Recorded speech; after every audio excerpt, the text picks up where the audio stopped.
Picture this. It's a Tuesday night.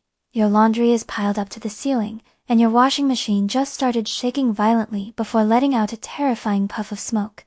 You need a fix right now, but your bank account is practically empty. The next morning, you walk into a bright, welcoming showroom. A salesperson walks up and tells you that you can take a brand new washer home today. There's no credit check, no huge upfront cost, and it's yours for a completely manageable $45 a week. That offer brings an immediate wave of relief. It feels like the responsible choice. Instead of putting a massive purchase on a credit card and staring down high-interest debt, you choose a small weekly fee. It feels like you're simply renting the item until your situation stabilizes. This chart shows the reality of that decision over 24 months. On the left is the $900 retail price. On the right is the final total you'll have paid by the end of the contract, $4,600. That is an effective interest rate of over 300%. If an unexpected bill pops up in month 23 and you miss a single payment, the store can repossess the appliance. You lose the washer, and the $4,000 you've already paid evaporates. You were renting the illusion of ownership, but building zero equity. The disparity between the sticker price and the final cost is the result of a specific choice in how these contracts are structured. A structure that relies on the buyer prioritizing the immediate cost over the long-term trade-off. To understand why someone would agree to a 300% markup, we must look away from the showroom floor and inside the human brain. Behavioral economists call this phenomenon present bias. Our brains are not built to balance time equally. We place immense value on solving an immediate problem, like having clean clothes.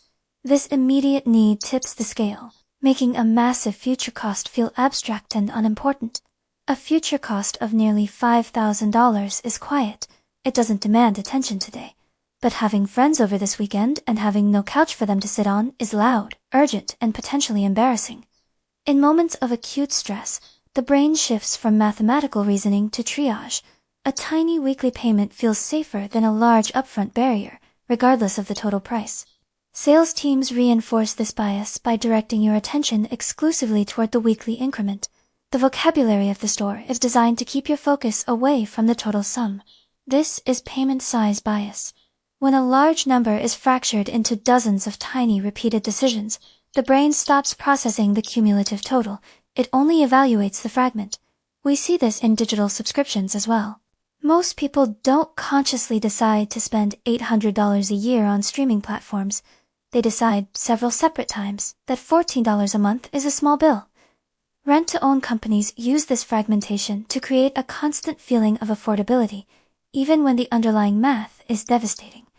The geography of these stores reveals a clear pattern. They cluster in lower-income neighborhoods, placing themselves exactly where they are most likely to find their target audience. Their business model relies on customers who lack the upfront savings to buy goods outright. They market specifically to people with no other options. This creates a cycle. A lack of savings forces a consumer to use expensive financing. Paying those inflated costs then drains their income, which guarantees they can never build the savings needed to buy items the normal way in the future. This is the poverty tax, an invisible extra cost paid by those who can least afford it, simply because they don't have the cash to bypass the system. Sometimes a replacement isn't optional. When an essential appliance breaks and cash is tight, you need a strategy to bypass these psychological traps.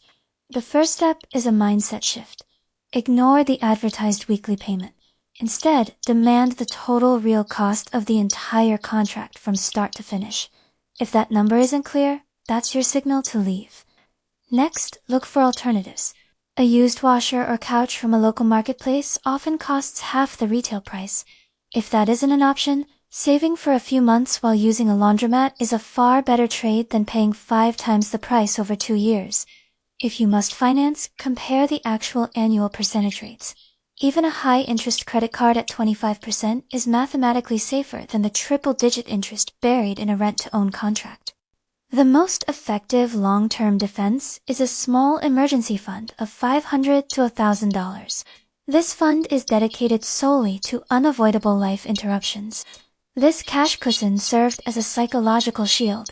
It ensures that when something breaks, you can make a decision built around math rather than immediate desperation.